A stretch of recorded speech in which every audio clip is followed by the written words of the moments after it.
access 24/7. Check us out on YouTube, Facebook, and X. And for the premier sports talk experience, tap into our Roku channel. Start your mornings with Mac and Jack covering all the weekend sports action. Then pour a cup and enjoy all the sports you can drink on the Coffee and Sports podcast. At midday, talk sports from east to west on the Coast to Coast podcast. Followed at night by some hot girl talk with Prim and Proper Sports featuring Sonia Pearson. Talk boxing on the Gloved Fist. Yankee fans tune in for Start Spreading the News. And there's more on the College Sports Huddle and Sports Scope with Robert Butler. And that's just a sampling. There are 20 podcasts in all and 70 weekly shows giving us a 3.4-star viewer rating. To find us on Roku TV, search for National Streaming Sports on the Roku search bar. Click on the logo and you're in. For laptops, mobile phones, and tablets, download the Roku app. National Streaming Sports, live and on demand, sports talk for America.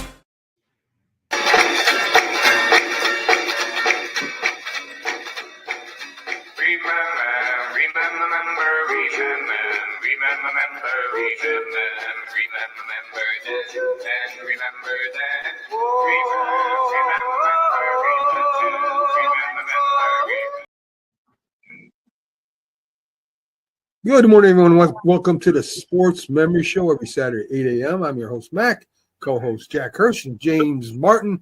As every Saturday, we go back into the vault of sports and bring up some things that haven't been talked about for a while, haven't been seen for a while. And I was looking at at our intro, and I don't know if Jack ever saw any of these guys live. I know he didn't see Babe Ruth. I'm not sure if he saw Will Chamberlain live or not. I did. I actually saw one game live. Live. Will Chamberlain. Jimmy Brown. I don't know if he saw one of him live or not. I know my dad did. No. And Gordie Howe. I mean, if you think about those four guys, I mean, Babe Ruth changed sports. Period. He made sports a business. I mean, it was just all fun and games before Babe Ruth came along and started hitting all those home runs. And if you look, Jack, at Wilt Chamberlain still holds most of the scoring records today after all these years. Yeah, I don't know. No, he doesn't really hold the scoring records. It was eclipsed by Kareem Abdul-Jabbar, and then LeBron James eclipsed, that particular record. But I think any sports record should be judged on how long the record was held, not the record itself being broken. For example, take Joe DiMaggio's 56-game hitting streak. That was done in 1941. And so if my math is correct, it's about 84 years old or thereabouts, that record. And so someone's eventually is going to break it. DiMaggio felt when he was alive, yes, someone absolutely was going to break it. So when it gets broken, are we going to look at how many years that record was held? Those are the great sports records. Some records are a little bit tainted, and I just won't accept them. I mean, and I won't mention any athlete in particular. If it's a performance-induced record, I felt I don't take it as seriously as I would, and it could be a certain sport like track and field. I know Bonds came to mind when I said that, but I wasn't even thinking predominantly of, Bonds in any way. But Cy Young, 511 victories, the most victories in baseball history. No one's even close to that. But what was that, in the dead ball era? I just won't accept that as a modern record. So if a pitcher comes in second on the list legitimately in modern times, no matter who it is, I'm not going to say, well, Cy Young has the most wins in baseball history. I'd put a big asterisk next to it. I will say that Will Chamberlain, even though he doesn't have the all-time scoring record, I mean, he does have the most points in the game with 100, and he also has the season where he averaged 50 points a game and 30 rebounds a game. I don't think anybody's ever doing that. Well, that was phenomenal. That was absolutely phenomenal. If you look at the amount of minutes he missed in the season, it was less than one game. It may have been like 13, 14 minutes he missed the whole season. Now, some people might want to make an argument, well, those were the old timers. And then you get idiots like J.J. Riddick who's saying, well, they were plumbers and firemen. Do you think the modern guys, even LeBron James, can go a whole season running up and down the court? And that's what these guys did in the past. Everyone ran up and down the court and only missed like 12, 13 minutes the whole season. And they were doing it in shoe wear like Heads and Converse. They didn't have the kind of shoes they have today that protect you from injuries, the type of cushions. And these guys had to jump and run the same way.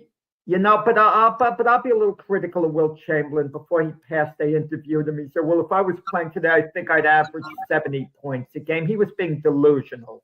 And it was a full statement, say that he'd be even better against the Mountain players. No, he wouldn't have. Okay?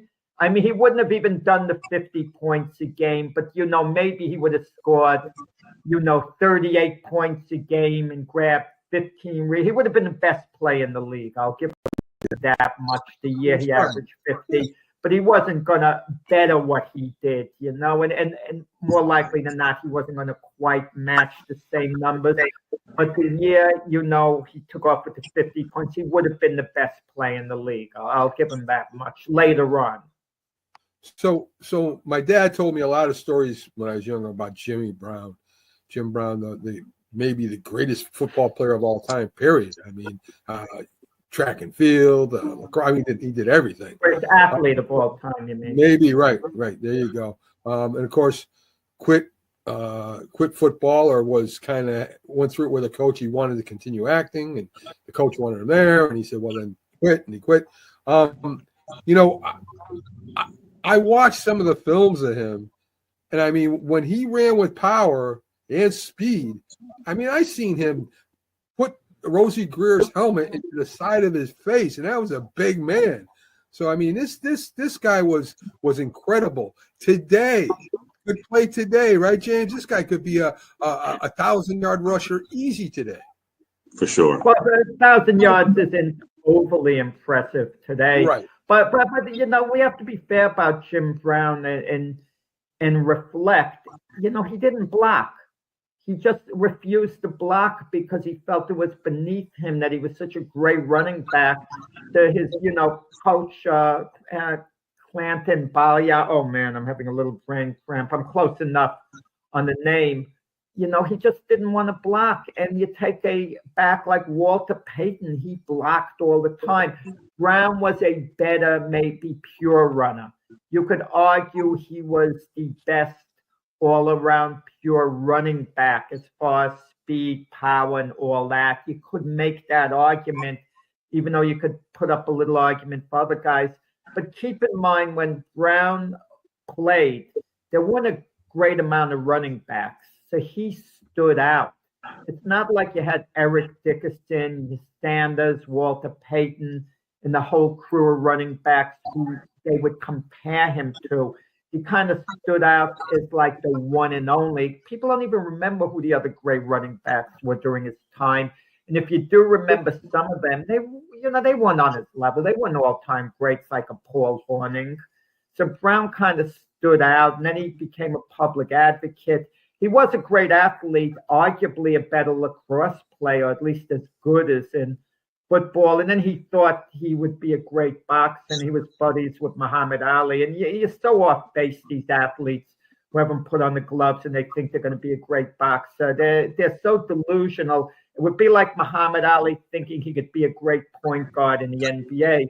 But Jim Brown was buddies with Muhammad Ali, and they were going for a walk one day, and Brown was saying the way he thought he could do this, he could be champ too.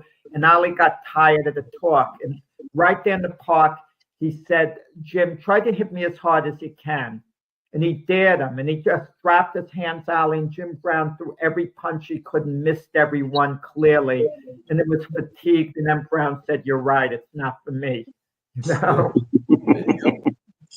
And the last guy we got up there is Gordie Howe. Some people don't recognize him because it's hockey.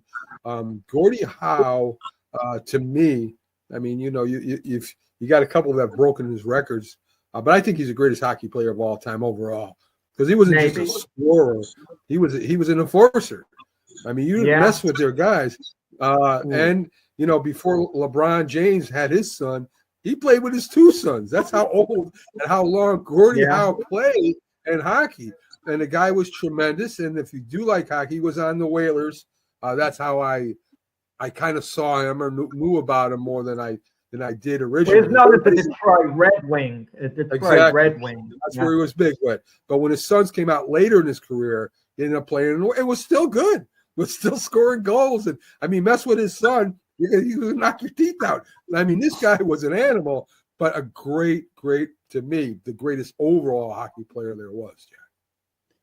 Yeah, you can make that argument. I mean, Wayne Gretzky's the consensus number one. Some people feel for a short window at peak value, it could be Bobby Orr, and maybe a couple of others come into the discussion. But he certainly had the longevity, Gordie Howe. And you're right, he was an enforcer.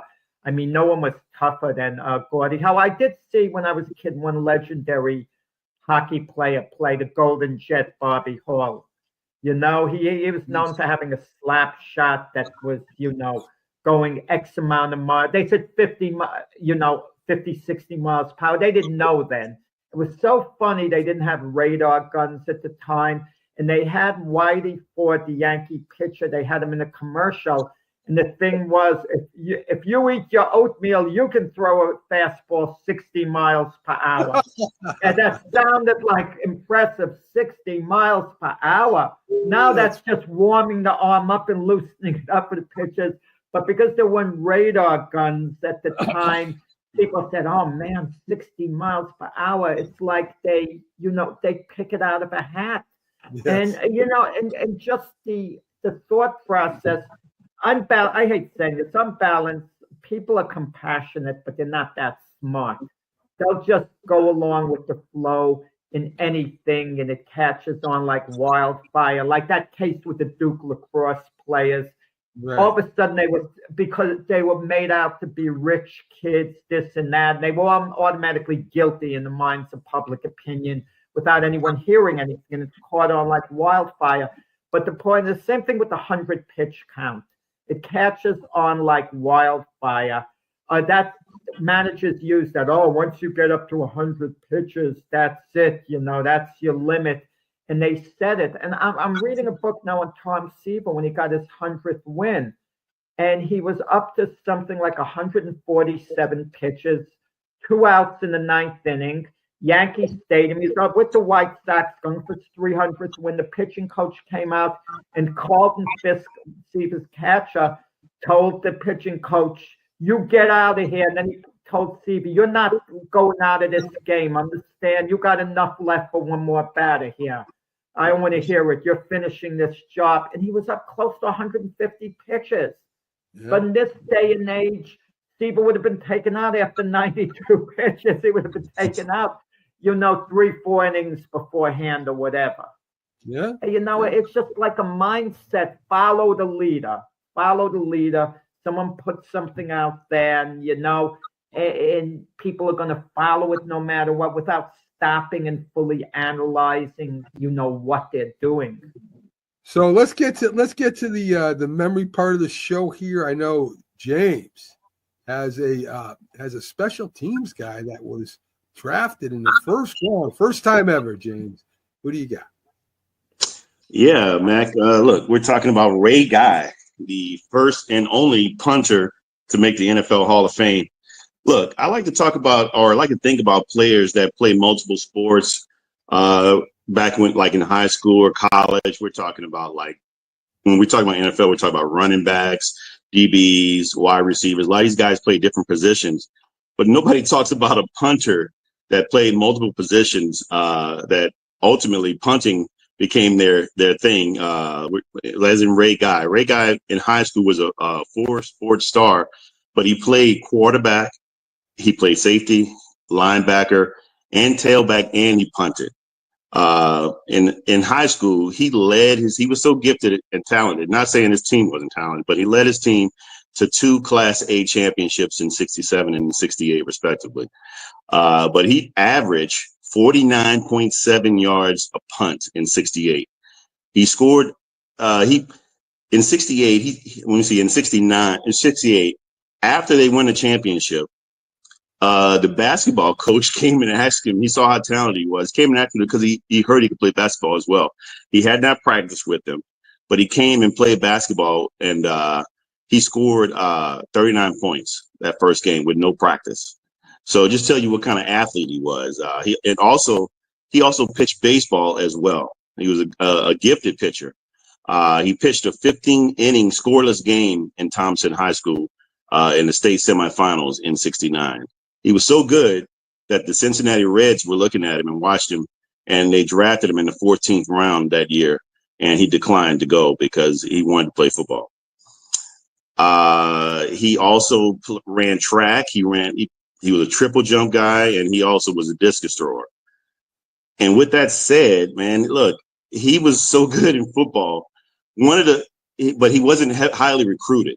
He was really good. I don't know, maybe Thompson, Georgia. We're talking about this is the area where it's right near Augusta, so where the Masters is. The biggest thing come out of Augusta is the golf game. So nobody was really watching football down there. And Charles Hamp Cook, an assistant coach and recruiter out of University of Southern Mississippi, was going to Georgia. He was going to Valdosta, which is more southwest Georgia versus east, which is where Thompson is. And someone said, while you're here, why don't you go check this kid out in Thompson? And he's really talented. And so he went, saw this kid play, saw him punt, and he offered him a scholarship. He offered him a scholarship to the University of Southern Miss, and that's where he went. And that said, right out the gate, he played punter and he played defensive back because he played multiple sports. So this kid was so good. He was punting. He was averaging about 40. Let me see, his freshman year, he averaged about 45.3 yards per punt. His junior year, 42.9. And his longest was 43 yards. But he also played DB there, too. He played DB, and he collected about 18 interceptions, and eight of them was in his junior year. He also kicked field goals for them as well. He converted about 25 field goals, and his longest, which was a record at the time, was 61 yards. So just tell you how great of an athlete he was, and how strong of a leg he had. 61 yards against Utah State, setting a record at that time. And then not only that, he played pitcher for them as well. He played pitcher for as a sophomore. He pitched a no-hitter, and that also drew the attention of the league again. And again, he was drafted. The Astros drafted him in '71, the Braves in '72, and again the Reds in '73. But he declined all of them. He didn't want to play baseball. He wanted to go to the league and play football. So at that time, Al Davis, the GM owner, drafted him as the number 23 overall pick in the first round. And right out the gate, again, he just was a superstar as a punter. No one thinks of a punter as a superstar, but this guy was. I mean, he was an all-pro. No one thought of him as a superstar at any point, James. Let's not get carried away. It was a punter. The greatest punters or kickers, no one thinks of them as superstars. Of course not. But these guys do get to go to the Pro Bowl, and they do get to be selected as All-Pro, and he was a 7-time All-Pro. So we're right. You're right. The greater positions are quarterbacks, running backs, and DBs and wide receivers. But that's the ones that are more noticeable. For those who love the intricacies of the game, this is your guy, because this is a guy that kicked he kicked 210 times. He kicked the ball within the 20. And if people don't know how significant that is, that's very significant, because it changes the game. It really changes the trajectory of the game. If you have a good defense, and even if you have a bend but don't break defense, it's a long way to go, 80 yards or more, to try to score a touchdown. So for somebody like that to keep the ball away and to have a high hang time, he was so good at his hang time that he was accused of putting helium in the football by Bum Phillips with the Houston Oilers, because obviously they had a guy like White Shoes Johnson that couldn't get the ball, because he said the ball was just so high he wouldn't dare try, because the coverage team would already be down there by the time the ball come down. So they actually had the ball tested for helium. They took it to like Rice University, and it wasn't, of course. But this, let me tell you, let me give you an anecdote. One example of how good he was. It was in the Super Bowl, Super Bowl 18. Obviously, he won three. He's a three-time Super Bowl champion, but the one in 18 is when they played the champions, the returning champions, the Washington Redskins. He punted to them 7 times. 5 times he held them within 20 yards, and he averaged about 42.7 yards per punt.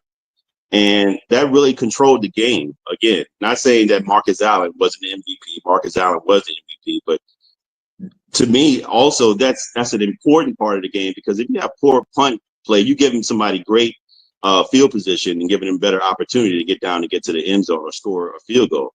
But they won that game 38-9. And that said, look, this guy, again, an all-time great as a punter.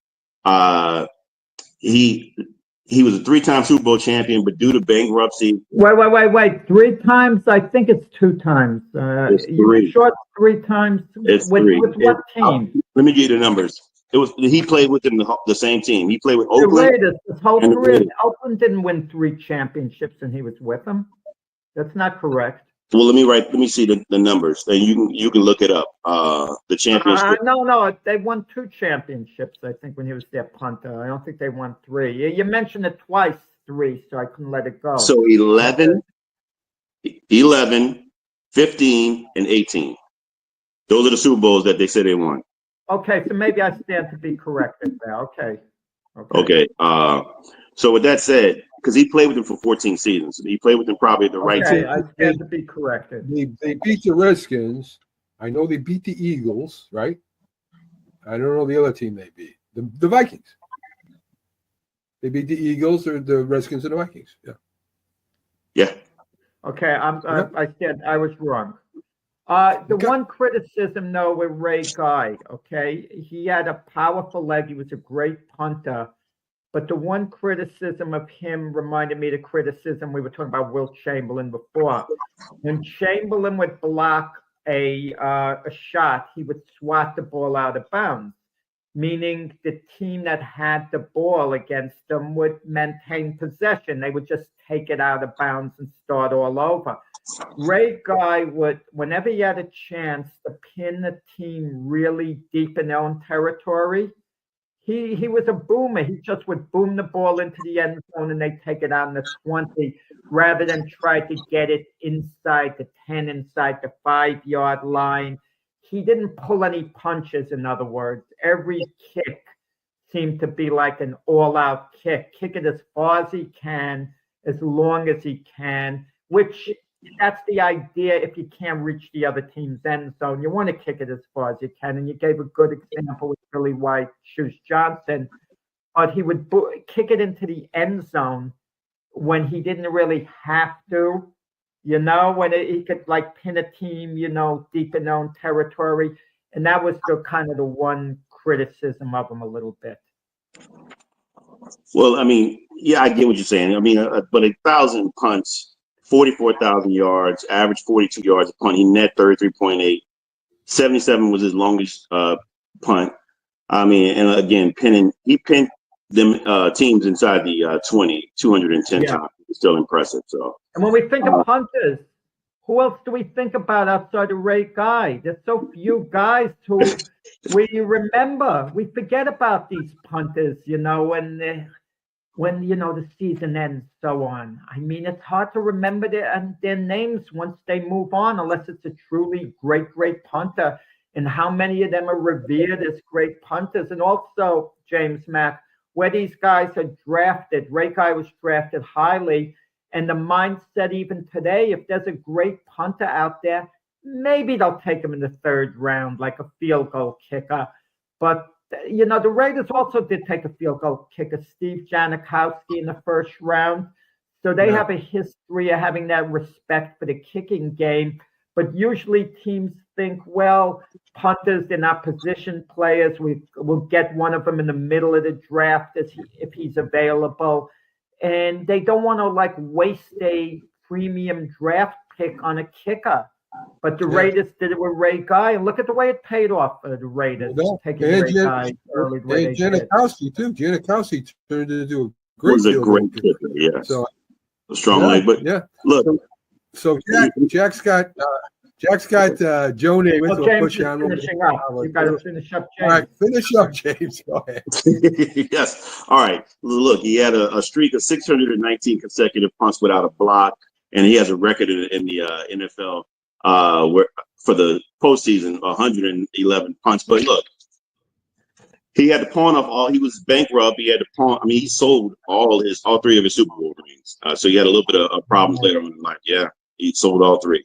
But again, this is a guy that who lives to have an award named after you.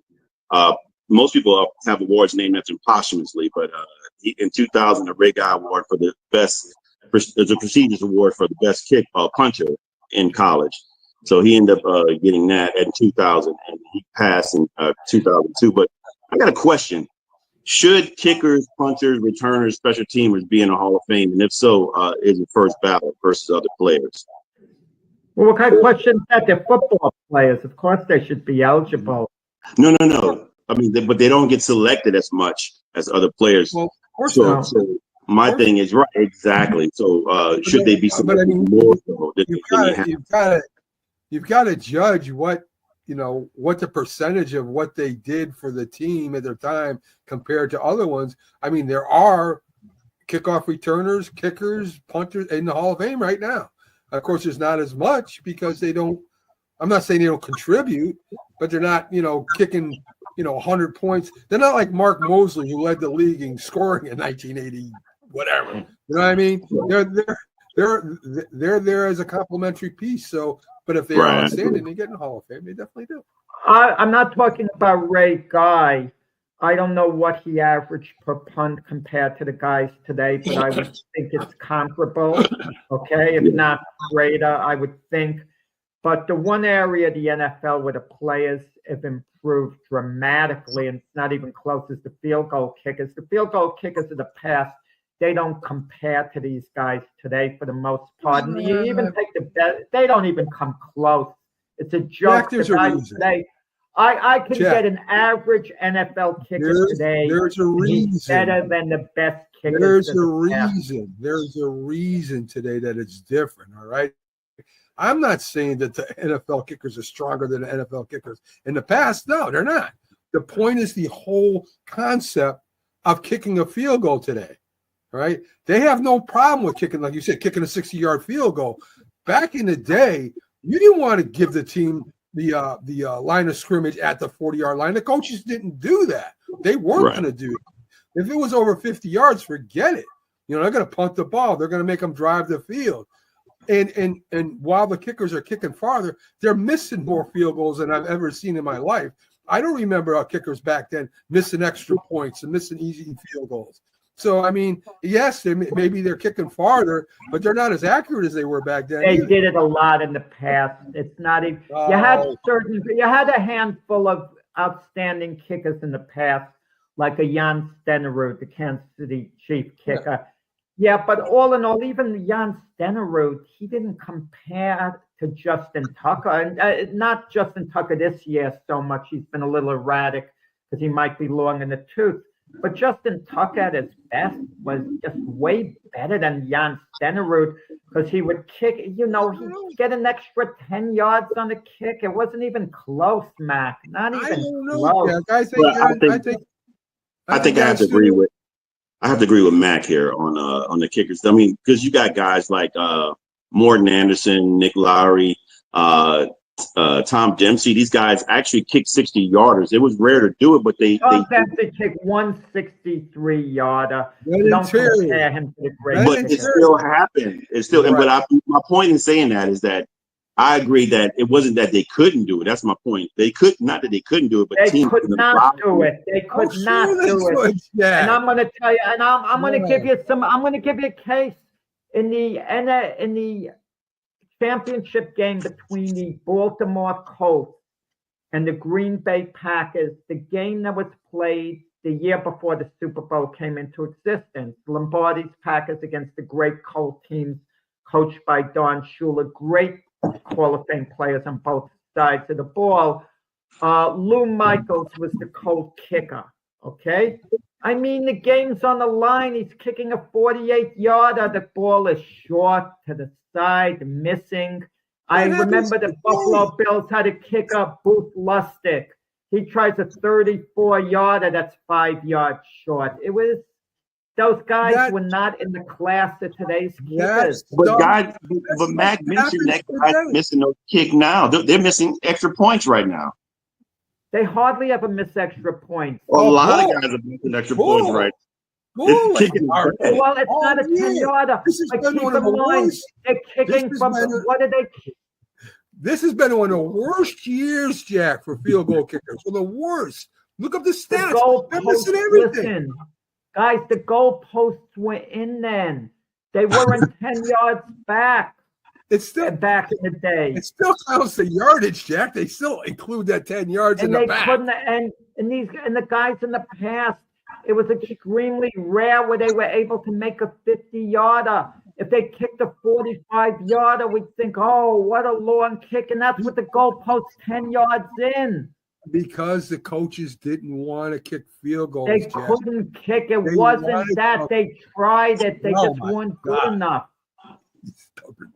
You're stubborn. Listen, I'm going to do mine first because that's what I'm talking about, is special teams. Okay.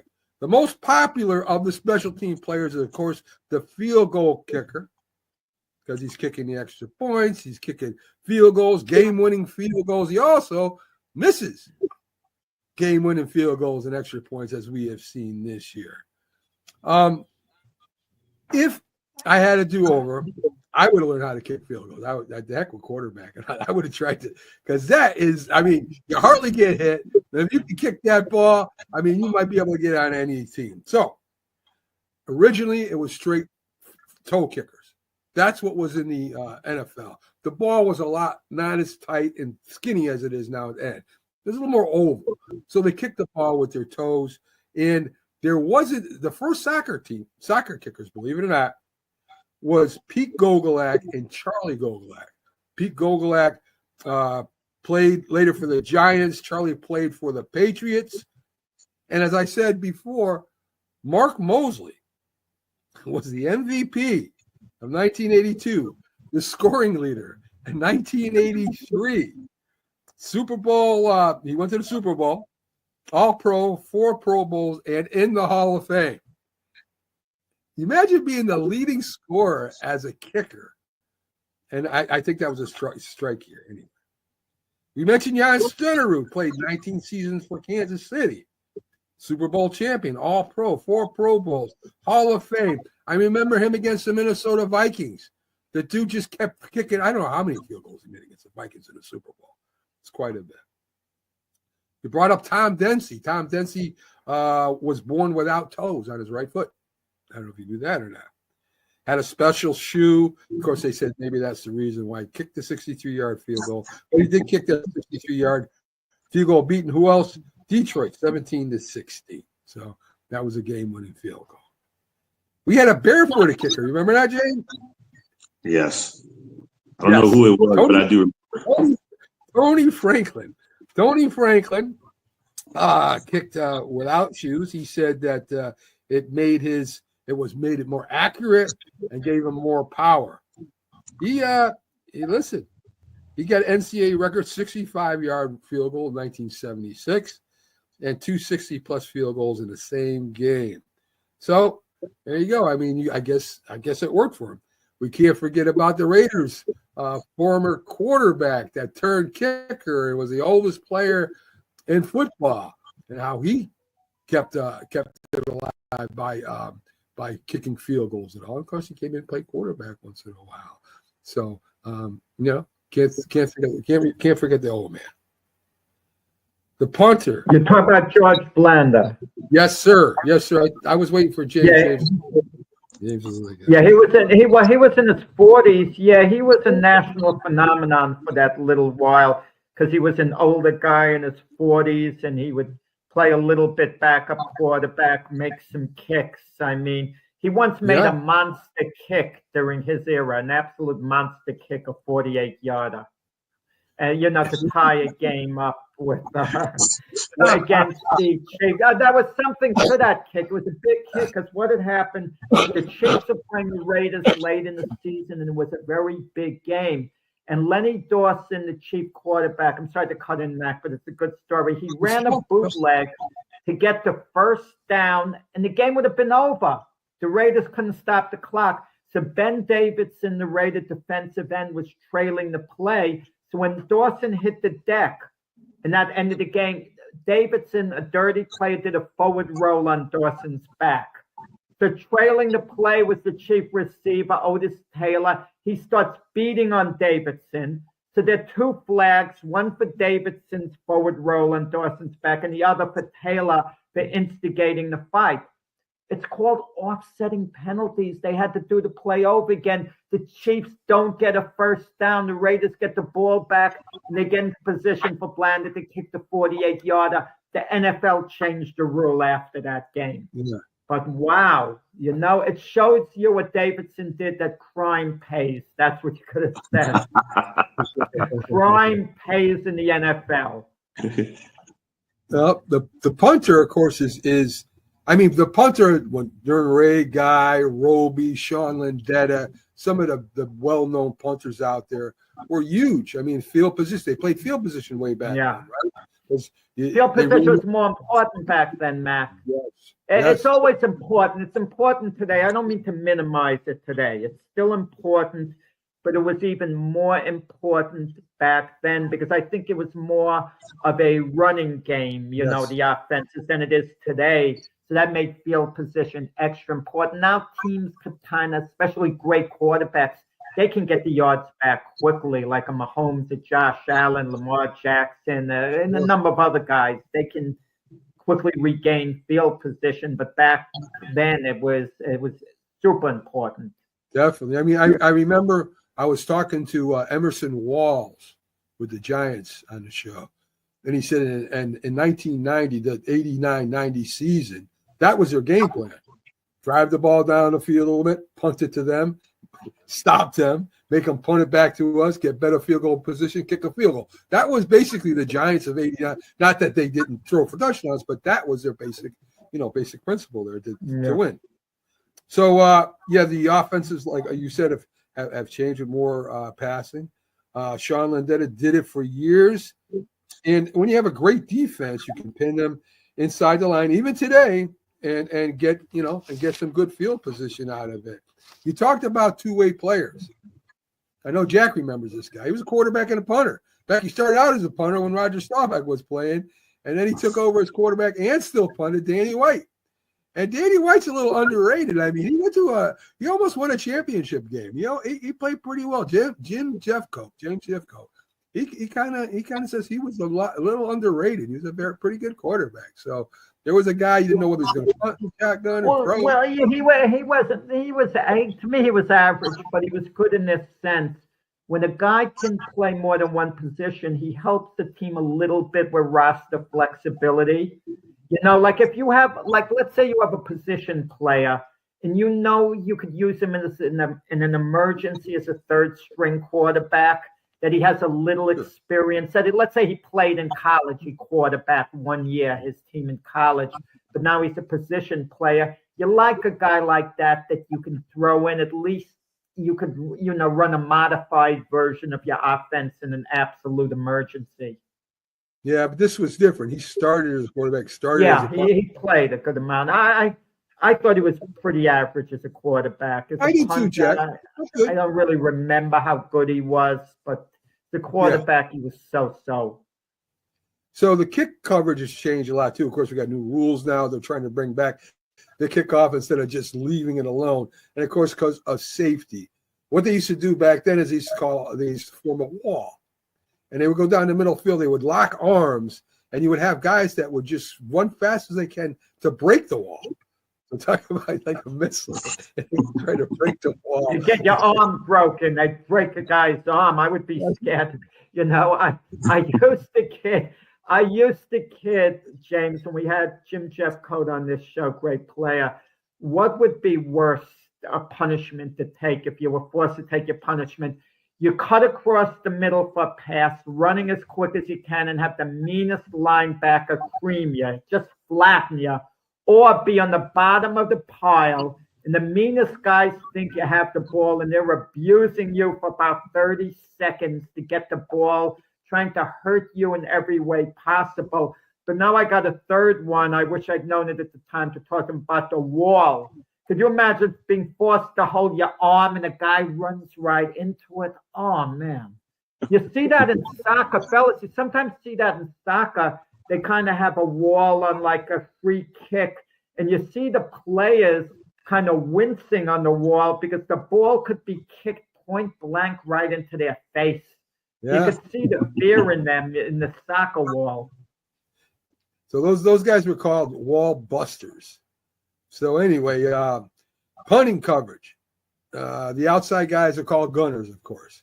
And the gunners normally have two blockers. And those blockers will knock you down, knock you out of bounds, hit you, so you can't get to the guy. The best guy at it, really, was Matt Slater with the Patriots. He was a 10-time Pro Bowl, 5-time All-Pro. I don't know if he's in the Hall of Fame yet or not. I know he will be in the Hall of Fame if he's not. But unbelievable. Played for 10 years, but was a great special teams player. I don't know if you remember Steve Diassi. Good. No, I was going to say Matt Slater probably going to be the first guy at his position to get selected if he does get selected. Yeah. I don't think there's anybody in there like that. No, I think didn't Bill Belichick say he was, maybe him, Tom Brady, that, I mean, he put him in the class of Brady as far as a special teamer goes. I mean, different position, of course. Right. But he put him in the position as being in like an all-time great. Yeah. No, I mean, he was great at his job. I agree. Yeah. Really was. I don't know if you guys remember Steve Diassi, but he played for Dallas and the New York Giants. He was a long snapper. And me and Jack used to get Byron the whole time, hard time. Get your grandkids to become a long snapper. Never mind wide receiver. They can play forever. All you got to do is snap the ball to the punter and the kicker. So, well, I mean, obviously, if you have a choice of a great wide receiver, great long snap, you'll take a great wide receiver. But a long snapper, I mean, a really good one. I mean, it's a real specialty. I mean, how many times have long snappers thrown the punter's rhythm off, or on a field goal attempt, the snap throws the kicker off? These guys like the long snappers and even the holders on the field goal attempts, these guys are so crucial. Yeah. Steve Diassi was the snapper, but he also covered punts like nobody else. Steve Diassi,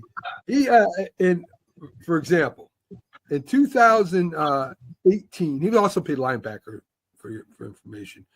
Long snappers had 18 tackles. In 1988, now that's 18 total for every year. Diassi had 22 tackles. I can remember him in the Giants. He would cover, he was down there one of the first guys hitting the guy after he snapped the ball. So, I mean, it really let the team spread, play the lanes better because you had that going. Guys, maybe remember Bill Bates with the Dallas Cowboys. James, remember Bill Bates? I do. No, I don't. They actually created a spot on the Pro Bowl for special teams because of Bill Bates. He was in there in 1984. He had 216 special team tackles. He returned punts in 1985, 14 career interceptions, 7 fumble recoveries. And he also started as safety for Tom Landry. Remember that for 3 years when they introduced the dime package where they had, 6 backs, 7 backs, and he was a safety there. So he was part of the Tom Landry dime package. So now finally we get to returners, the most exciting. Who can forget Darryl Sproles? 3 times Pro Bowler, Chargers career kickoff returner, tied for the Eagles records with 4 punt return TDs, 7th in all-time yardage. And he was a little dude, man. A little bowling. I mean, you could tackle that guy. That guy was great. Cordell Patterson for the Bears. Isn't he playing for the Vikings right now? No, he's playing for the Steelers. He was the Steelers. I know He did play. You know, you mentioned returners, Mac, and to me, you know, kick returners. I'm not talking about punt returners, kickoff returners. They're not nearly as important. If I'm a coach, I want the ball on the 30-yard line. I'll settle for it. It's not the 20. It's now the 30-yard line. So let them kick it into the end zone, and I'll gladly start on the 30-yard line. How many times have we seen a guy return a kick, and they say, "Oh, what a great kickoff return," and he gets it out to the 37-yard line, just like an extra 7 yards for all that. Give it to me on the 30, but punt returners are different. They have a chance to break something, do something a lot more special. The only time I would disagree with you, well, first, the kickers sometimes do not kick in the end zone and force you to return it. But if you need a big play, say if you're behind by a couple touchdowns or something, and you need to make something happen, maybe you can break it. And that's the only time I would have. Other than that, I'm with you, Jack. Just take it at the 30-yard line. That's. I don't know why they go to 30. Why do they go to 30 now? It used to be the 20. It used to be the 20. You know, they push it out now. I think because they changed that number because of the rule change and how they receive as well. It's all a safety thing, but they've got to tweak some of these rules. I mean, why even bother to kick off? I mean, let them just give the team who's receiving the ball maybe the option of getting the ball kicked to them or just getting it on the 30 or whatever, and move the game along. Don't waste that time with having to kick a boom in the end zone. It's not a bad idea. So anyway, Patterson Bears is even. He's playing a game. Came back after rule change. He has 9 kickoff returns for touchdowns. Eric Metcalf, I think he's Terry's son. Third-time All-Pro. Led the league in kickoff returns. Led the league in punt returns 4 different times. Top 10. Son of Terry Metcalf, like father, like son. So I mean, he was an incredible special teams player.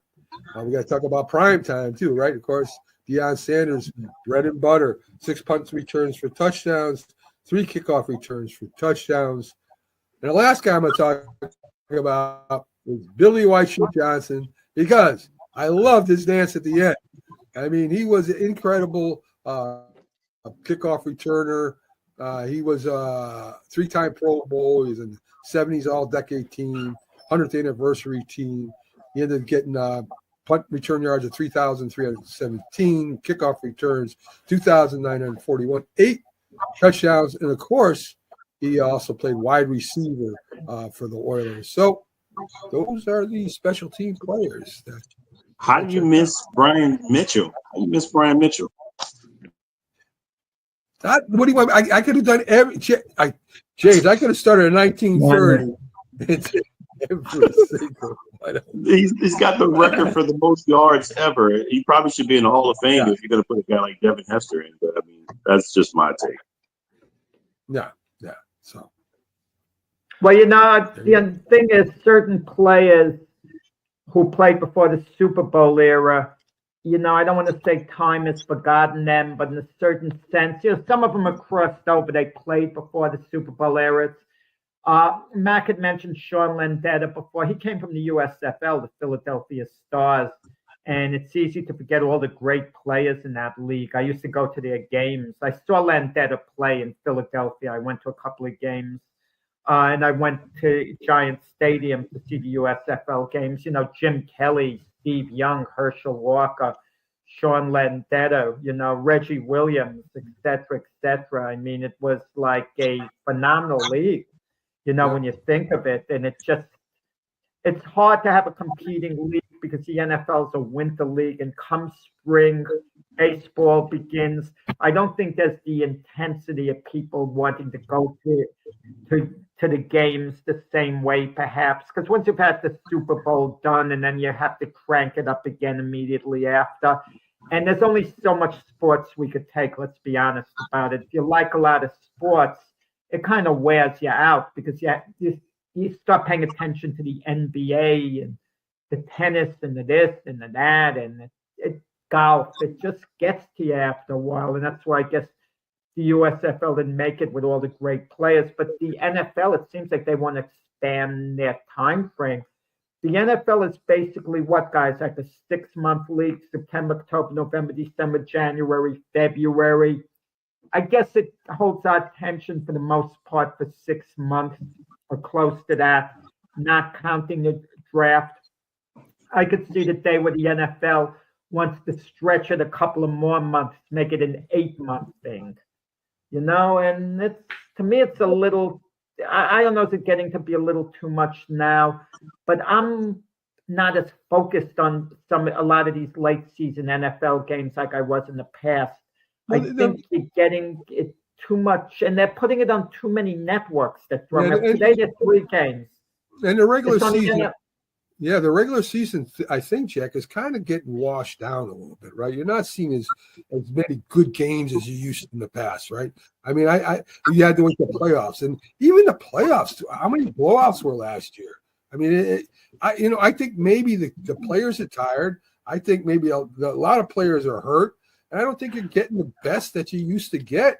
When the Steelers are playing the Cowboys for a Super Bowl, I don't think you're getting that anymore. And you saw what happened to the Cowboys. You saw what happened to the Eagles last year. They should have beat those other 2 teams. On paper, they should have beat them. Well, the Eagles faltered at the end of the season true. For whatever reason. I think the Super Bowl, you get to regroup because you have a 2-week period where you have the time off. So the teams kind of get a chance to regroup. But I'm just saying as a fan, like, a couple of days ago, there were 2 games on Netflix. I had problems with the games. I put on the Steelers-Chiefs game, and then I shut it off a little bit because I had to do something. I came back and I put Netflix back on. It wouldn't let me see the game as it was happening live. It would only let me see the game from the point I turned it off. So now I'm 15 minutes behind the actual game, and I'm trying every way to get it live, and I can't get it live because the streaming service is a screw up. And then I have to go out somewhere, and I can't get the second game, Baltimore against Houston. They're keeping me on the Steelers-Chiefs game that maybe ended an hour ago. They're keeping me on the second quarter. It was so dumb, And today, there are 3 games on the NFL Network. Okay, and I have, I don't have the NFL Network where I am. I have it at my other place, but not, New York, not here. I'm in Florida. And it's just, I don't want to order it and then have to cancel, go through that whole thing.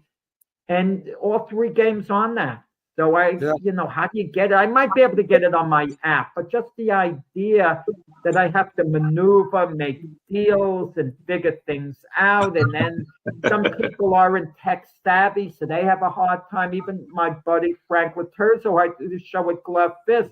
He sometimes tries to go to pay-per-view kind of to get a big fight from the streaming service, and he can't get it. They're giving him a hard time.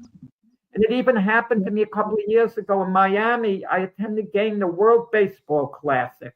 I decided I want to see a game live. I go to the stadium in Miami. I'm in line to get my ticket. Now, there are tons of empty seats, so I'll get a ticket very easily. They're stopping me online, and they're telling me I have to go through the app. And I'm saying the box office is right here. Let me walk up to it and get my darn ticket. I have to go through the app, and they charge me a service fee. I have no choice. It's like it was blackmail indirectly. It's service. Why can't I just go up and get my ticket where the box office is over there? A service fee. It's ridiculous, Jay. It's ridiculous. Yeah, it really is, and it's discouraging. Yeah. It's live. It's enough. You got to pay for the parking. Okay, I can understand that's part of the deal. They're going to charge you for parking or whatever, But to me, but you're online already, and you go there. And then there was another time. There was another time too. I went through the app, got tickets for a game. The app wasn't working beforehand. It wasn't confirming my tickets, even though they took my money. And they kept telling me, just go to the stadium. There are people there who will clear it up, not to worry. And one of the better known, places you get tickets online, it wasn't a fly-by night. I go to the stadium and they're giving me the runaround, and I go back and eventually I get my money back. But to go through all that and waste my time, to see a game, yeah. yeah, just to see a game, it's they had an article, I think in Sports Illustrated. Whatever happened to the ticket stub? Remember, it used to be a big thing. You'd see a ticket stub to the game, and I guess those are outdated. Even programs, are they outdated game programs? Are they still popular, like collector's items? Maybe for Super Bowl, it's a collector's item. I know I don't know. When we went to see the Giants and the Jets preseason, there was no program. I don't know if they don't do it for preseason games or not. Maybe they just don't do them. But I would imagine that you would have, for a big game like a Super Bowl or championship, you would have some kind of thing about the players and stuff, I would think. Well, it'll be in the program. A program is probably almost a waste of money now. Everything's digital, so they're gonna. I mean, you can look at everything on your phone. Yeah, you get the extra program. Yeah, get the app. But that's a good thing. But that's actually a good thing, being able to get information. Because I'm writing a book right now, Michael Spinks. So I'm watching all his fights that I can get on YouTube, taking notes meticulously, picking up on things. Even though I have a recollection, it doesn't compare to being able to see it all over again, remember all, the little tidbits that you could add in. Sure. So it's good that you could go to YouTube. You don't have to go to the library. The library is still great. Don't get me wrong. I'm not putting it down. But you could get so much information by, Googling things. Not that you should necessarily remember or believe all that you Google, but it's a great source of information how you could go, and Google things. Like even we were talking about the Raiders before with Ray Guy with the amount of Super Bowl teams. We could make a quick reference to that, and I could get corrected that he was on 3 Super Bowl winners, not 2. Right. So today we do have 3 NFL games to go along with college football games. This is that type of year, right? Christmas, New Year's, everybody's playing all the time. Did you hear LeBron, Matt? LeBron James was complaining about the NFL stealing the NBA's thunder by Christmas Day, putting on their games. I mean, I like LeBron, but since when does the NBA have a foothold on Christmas Day just because they started putting on the games? And it's a free enterprise. People see what they want to see. I mean, most people would rather see an NFL game, a late season NFL game, than an NBA game, for the simple reason the NBA games aren't nearly as important. I think he knows that the ratings are down in the NBA and its totality, and the best day is probably on Christmas Day to get a high amount of ratings. And why are the ratings down, James? In the NBA? Many things. We're talking load management, lack of stars in the north. Too much 3-point shooting, going up and down the baskets. It's just not as good as the 3-point shooting. Excessive. It's a lot. Yeah. You know what I would love to do? Load management. I would have loved for the Warriors and Lakers to sit LeBron James, Steph Curry on Christmas Day, claiming load management, picking that day. That would have been great. I would have loved it. Awesome. That would have been awesome.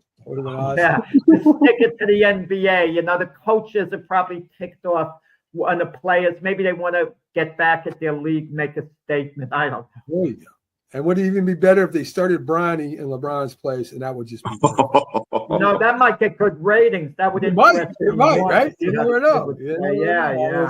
All those Bronny fans out there. Yeah, folks, thanks for tuning in. College games today, NFL today, all kinds of sports on today. We'll be back tomorrow with a big football show, 8 a.m. on Sunday, and we'll be reviewing all the football. There's going to be plenty of football to get to tomorrow. And, of course, we'll give you our picks. Jack, from this famous trivia question. I got it back for him since I'm running the show. We got him answering the trivia questions again. Your favorite part, folks, your favorite part of the show.